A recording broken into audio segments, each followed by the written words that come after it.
మనకు ఎప్పుడైనా ఏమన్నా పైసలు అవసరం ఉంటే సో మనం బయట తీసుకోవాలా, బ్యాంకులో తీసుకోవాలా? సో బ్యాంకులో వడ్డీ ఎక్కువనా, బయట వడ్డీ ఎక్కువనా? అసలు బయట తీసుకుంటాం కదా ₹2, ₹3 వడ్డీ అంటాం కదా, అదేంది? బయట బ్యాంకులో మళ్ళా 14%, 13%, 15%, 16% అసలు అసలు ఏంది అసలు? దానికి దీనికి ఏంది డిఫరెంట్ అంటే, ఎక్కడనే పర్సన్ బయట ఒక 5 లక్షలు తీసుకున్నాడు.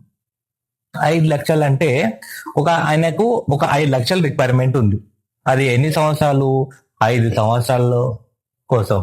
అంటే ఒక సంవత్సరానికి 12 మంత్స్ ఉంటాయి. ఒక సంవత్సరానికి 12 మంత్స్ ఉంటాయి కాబట్టి ఆ 5 years కి 60 months అవుతుంది. ఎన్ని రూపాయల వడ్డీ? ₹3 వడ్డీ. అంటే వడ్డీ ఫార్ములా అంటే మనం తీసుకునే amount, rate of interest and time period.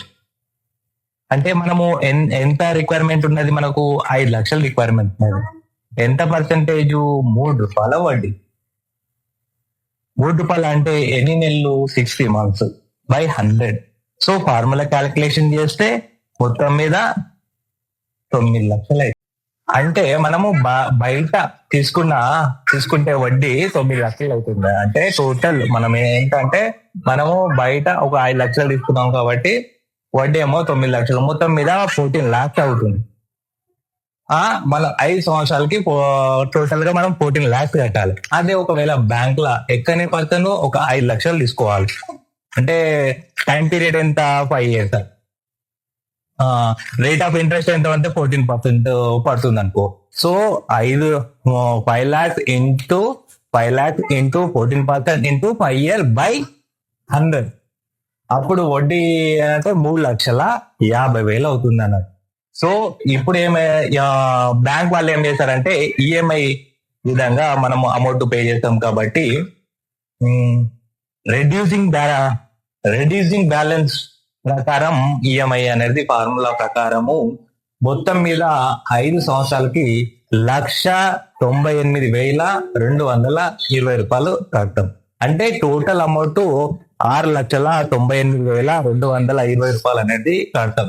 అంటే మనము ఇక్కడ బ్యాంక్ లో తీసుకుంటే 5 లక్షలకి మొత్తం మీద 5 years కి వడ్డీ ఎంత కడుతున్నాం అంటే ₹1,98,220 అనేది కడతాం.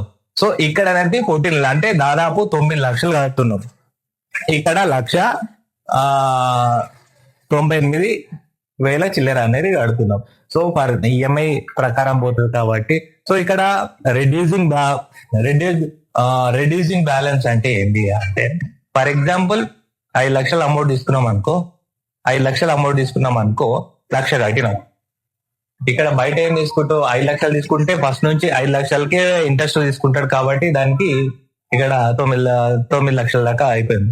ఇక్కడ మాత్రం అలా కాకుండా 5 లక్షలు తీసుకుంటే 1,00,000 కట్టినాం అనుకో, ఇంకా 4 లక్షలు ఉంటాయి కదా, ఆ 4 లక్షలకి ఇంట్రెస్ట్ మాత్రమే తీసుకుంటాడు. కాబట్టి దీన్ని రెడ్యూసింగ్ బ్యాలెన్స్ ప్రొసీజర్ అంటారు అన్నట్టు.